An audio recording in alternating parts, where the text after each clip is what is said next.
নবী সুলাইমান আলাইহিস সালামের বিরাট বড় রাজত্বের পাখি, এ পাখির নাম হুদহুদ।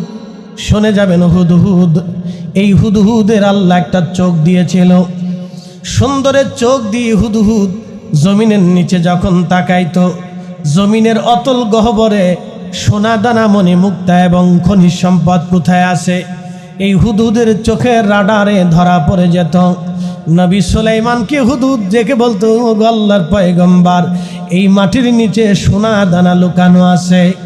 হুদহুদের চোখের রাডার এতই গভীর ছিল, মাটির অতল গহ্বরে কত শত ফিট নিচে পানি আছে, মাটি আছে এবং কত ফিট নিচে এই খনিজ পদার্থ আছে, হুদহুদের চোখের রাডারে ধরা পড়তো।